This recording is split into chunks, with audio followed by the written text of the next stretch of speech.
ماشاءاللہ. سورہ کہف کی آخری آیت، آیت نمبر 110، بڑی ہم، سننے کی بات ہے. دیکھیں ہم گنان میں یہ پڑھتے ہیں کہ پہلا کلمہ اللہ کا، دویم درجہ محمد کا، سویم درجہ علی کا. میں نے تو بچپن میں یہی سنا تھا. ٹھیک ہے، اب جب میں 110 پہ پہنچا تو 110 پہ تو اللہ نے نبی کو ہی یہ اختیار نہیں دیا. ادھر کلیئر اللہ نے کہہ دیا کہ اے نبی کہہ دیجئے کہ میں بشر ہوں تمہاری طرح، لیکن مجھ پہ وحی آتی ہے، لہٰذا عبادت کرو تو خالصتاً اللہ تبارک و تعالیٰ کی. ٹھیک ہے، آواز آ رہی ہے بھائی؟ جی جی بالکل. ٹھیک ہے. اب جب رب العالمین حضور اکرم صلی اللہ علیہ وسلم جو اس کے ہر دل عزیز محبوب، ان کو یہ فرما رہے ہیں کہ آپ کہہ دیجئے کہ میں بشر ہوں، مجھ پہ اسپیشلائزیشن نبوت کی ہے کہ اللہ نے مجھے نبوت عطا فرمائی ہے، باقی میں اللہ نہیں ہوں، نہ مجھ میں اللہ والی کوئی باتیں ہیں. کہ اس کا انٹرپریٹیشن یہی نکلا نا کہ اللہ والی میرے میں کوئی کوالٹی نہیں ہے کہ آپ مجھے اللہ سمجھ کر کے ماننے لگ جائیں.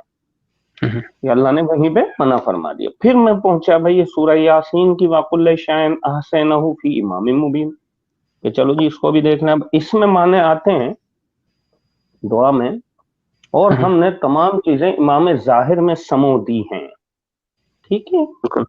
اب جب سورہ یاسین کو چیک کیا کہ بھئی امام مبین، امام کا لفظ آیا ہے اکثر ہمارے، تو میں اسی چیز کو پکڑ کے میں آگے چلا.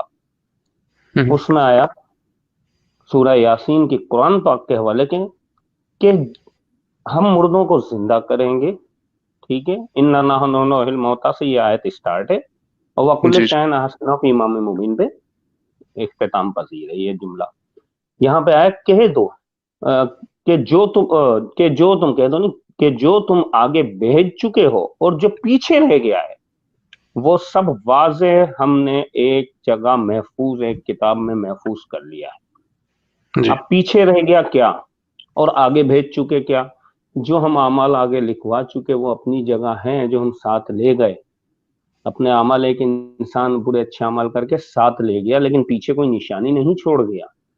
لیکن ایک عمل وہ ہوا کہ میں نے کہیں کنواں کھدوا دیا، لوگ اس سے مستفید ہو رہے ہیں، کہیں مسجد بنوا دی، لوگ اس میں نماز پڑھ رہے ہیں، تو یہ میرا عمل پیچھے رہ گیا جس کا ثواب مجھے مسلسل مل رہا ہے. صدقہ جاری سے کہتے ہیں. بالکل ٹھیک ہے نا، یہ پیچھے ہو گیا. اور ایک ہوتا ہے گناہ جاریہ، جو میں پیچھے کسی کو شراب کی لت میں لگا گیا، کسی اور برائی میں لگا گیا، چوری میں لگا گیا، کسی بھی ایکس وائی زیڈ، تو وہ بھی چیز رہ گئی پیچھے.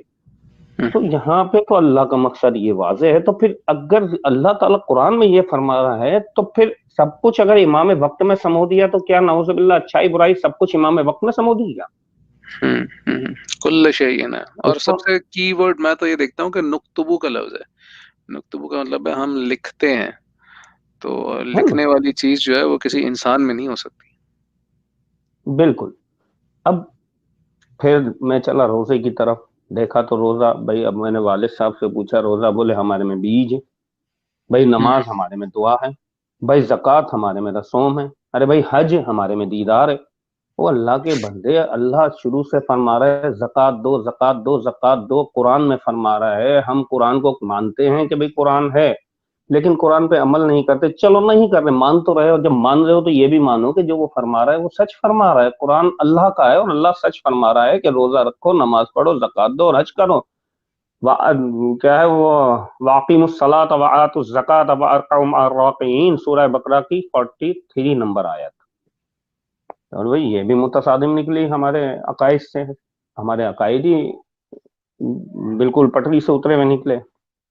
پھر اس کے بعد میں آ گیا مطالعہ کرتا ہوا سورہ توبہ کی آیت نمبر 34 کی روشنی میں. جب میں پہنچا تو اس میں ایک چیز سامنے آئی جو آج مجھے دیکھنے میں بھی آئی. دیکھیں ایک امن بات ہے، سورہ بقرہ کی 43 کے بعد سورہ 43 کے بعد سورہ توبہ کی 34، سورہ توبہ کی 34. اب جب اس میں پہنچے تو اس کی جب میں نے تفسیر نکالی تو اس کی تفسیر میں یہ آیا کہ چند پیسوں کی خاطر اللہ کے دین کو فروغ نہیں کیا جائے، یہ ایک ممانعت ہے. اب ہمارے پاس کیا ہے؟